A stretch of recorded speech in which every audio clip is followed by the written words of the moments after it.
it's a real question, isn't it? Why? The how and the who is just scenery for the public. Oswald, Ruby, Cuba, the mafia. Keeps them guessing like some kind of parlor game, prevents them from asking the most important question, why? Why was Kennedy killed? Who benefited? Who has the power to cover it up? Who? That's from Oliver Stone's Oscar award-winning movie JFK from 1991, which covers the assassination and possible cover-up of the murder of President John F. Kennedy.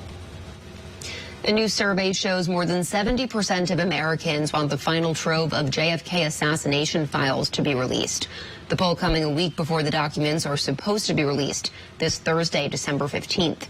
But whether that will actually happen is up in the air. Right now, about 16,000 classified documents somehow related to the president's murder remain locked away at the National Archives.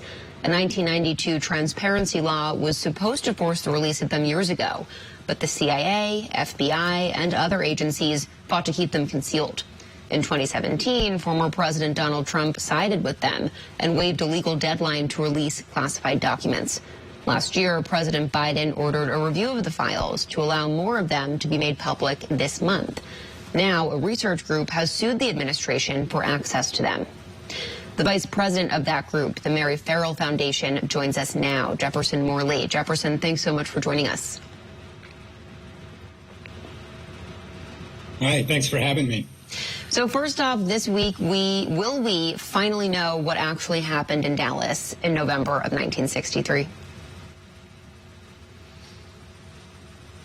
No, I don't think so. There's 16,000 documents that remain that have some redactions in them. It might be a word, it might be a whole paragraph, it might be the whole page. But we're going to get some portion of those documents this week. But if the past is any guide, the federal agencies, primarily CIA and FBI, will continue to ask for more postponements of some information. So we're not going to have a complete record of the assassination next week. The CIA and FBI both argue that releasing the documents is dangerous. So does the safety of those still living intelligence and law enforcement informants named in the documents concern you? Is that a legitimate concern? There may be a handful of cases where that's applicable, but we're talking 16,000 documents, 11,275 of them by the CIA. Most of those documents do not contain the names of living informants. So that's a little bit of a red herring argument by the CIA because they know no one wants to put agents' lives in danger. The fact is this material is wildly overclassified. It should have been made public 5 years ago, which is why the Mary Farrell Foundation sued the government to implement the law that Congress passed unanimously. I mean, think about that. Congress passed this law unanimously. Joe Biden voted for this law. And that's why the federal judge who oversaw the JFK review process in the 1990s, when these documents first started coming out, wrote a letter to Biden this week and said, President Biden, release it all now. So we hope that that's what will happen. But if the past is any guide, there's going to be still more withholding. Well, recently, the former chairman of the Assassination Records Review Board and now current federal judge wrote a letter to the president urging the release of those documents, saying, quote, it is long past time to come clean and be able to tell Americans that nothing is being hidden from them. So 60 years later, why is it so important for Americans to know what really happened?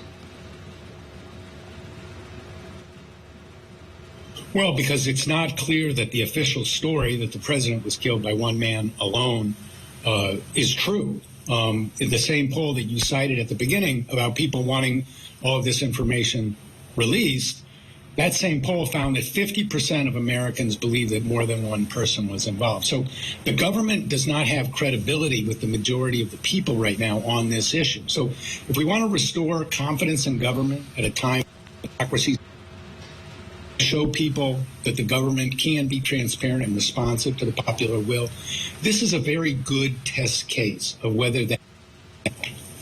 Jefferson Morley, Vice President of the Mary Farrell Foundation, thanks so much for your time with us today. Thanks for having me.